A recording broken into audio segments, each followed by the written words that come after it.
Yo les jeunes, je m'appelle Jean-Luc, bénévole de Lire et Faire Lire, et je vais vous lire une histoire, pour les un peu plus grands, que j'ai appelée « La fine équipe des 6e B ». Au mois de mars, notre prof principale d'histoire géo, Madame Durand, on l'appelle Dudu, nous a proposé d'aller à Pise pendant le pont de la Pentecôte. Pour financer une partie du voyage, nous a-t-elle dit, nous ferons une tombola, et chacun d'entre vous devra prendre le plus possible de billets, quitte à s'éloigner un peu de son domicile en y allant en vélo. On fera le point début mai, et votre prof de maths physique, Monsieur Pilet, on l'appelle Pythagore, et celui de PS, Monsieur Surban, on l'appelle Superman, tellement il est baraqué, nous accompagnerons. Nous prendrons un train couchette de nuit, de Chambéry à Pise, et je compte bien sûr sur vous pour ne pas faire le cirque dans le train. Compris? Oui, madame, répondons-nous tous en chœur, en nous disant intérieurement « Qu'est-ce qu'on va bien rigoler !» Le 7 mai, madame Durand ramasse les souches des carnets et l'argent. « Waouh !» s'exclame-t-elle, agréablement surprise. « Presque 50 carnets vendus, c'est formidable, et cela diminuera le coût du voyage pour vos familles. Vous ferez le calcul avec monsieur Pilet, c'est Pythagore, à qui je remettrai l'argent. » Quelques jours avant le départ, fixé au samedi 30 mai, réunion, parents, profs, élèves concernés et recommandations de madame Durand. Vos enfants devront avoir un comportement exemplaire, cela va de soi. Je les ai prévenus.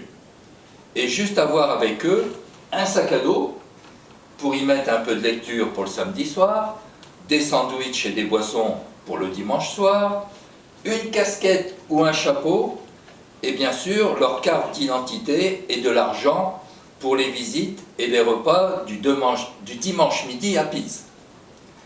Les parents notent et acquiescent en dominant de la tête, et nous les jeunes, on pense en nous. Cause toujours, Dudu, tu crois vraiment qu'on va lire dans le train?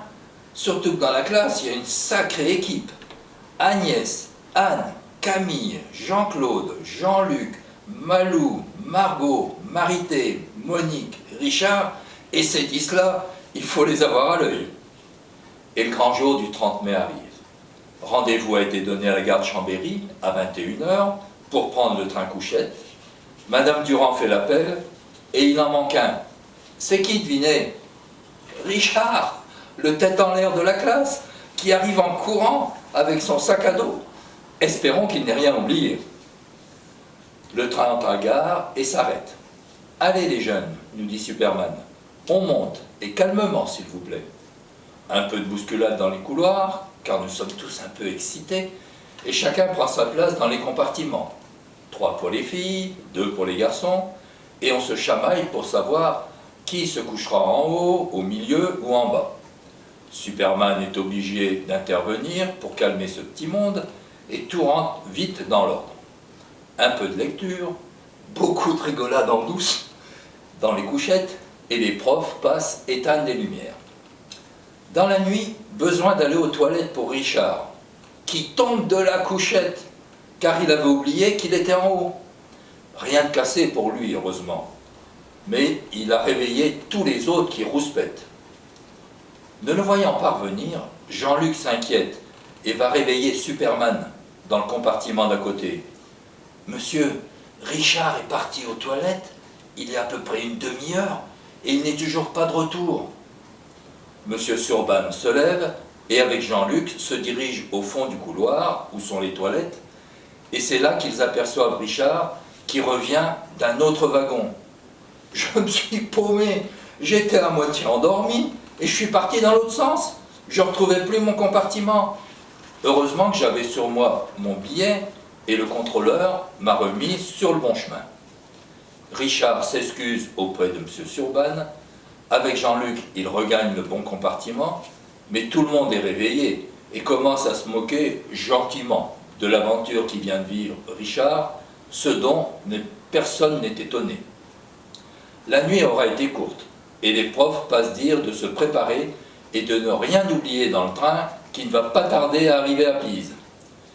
Pise, tout le monde descend. Et sur le quai, Madame Durand recompte ses élèves. Ils sont tous là cette fois-ci. Allez, nous allons prendre notre petit déjeuner à la cafétéria de la gare, et avant de repartir de la cafette, Dudu nous demande de mettre nos casquettes ou chapeaux sur lesquels elle accroche avec une épingle de sûreté un ruban vert. Ce sera ainsi plus facile pour nous de vous repérer dans la foule, dit-elle. Quelle idée, marmonne Marité. On va avoir l'air de quoi? Et elle entonne. Oh, oh, elle a une plume à son chapeau. C'est rigolo. Et tout le monde part éclater de rire, les profs y compris. De la gare à la place des Miracles, où se situe la tour de Pise, il y en a un pour un petit quart d'heure, dit M. Pilet. Tu vas voir, dit doucement Margot, il est fichu de nous demander à quelle distance cela correspond, sachant que nous marchons à tant de km/h. Je vois bien nous faire calculer ça mardi. Effectivement, c'est tout proche. Et voilà cette fameuse tour dont tout le monde parle tant. Et pour pencher, elle penche sacrément. Impressionnant, oui. Madame Durand nous explique que sa construction commença il y a plus de 800 ans sur un terrain boueux et qu'au fil des siècles, c'était pas doué à cette époque-là, s'exclame alors Agnès, à qui Superman donne un petit coup de coude pour qu'elle se taise. Et Madame Durand poursuivre. Et à cause de son poids très important, cette inclinaison s'est accentuée au fil des siècles, à un point tel qu'elle fut interdite au public il y a 30 ans et pendant plus de 10 ans pour essayer de la stabiliser et de la redresser. Voilà, la suite va arriver ensuite.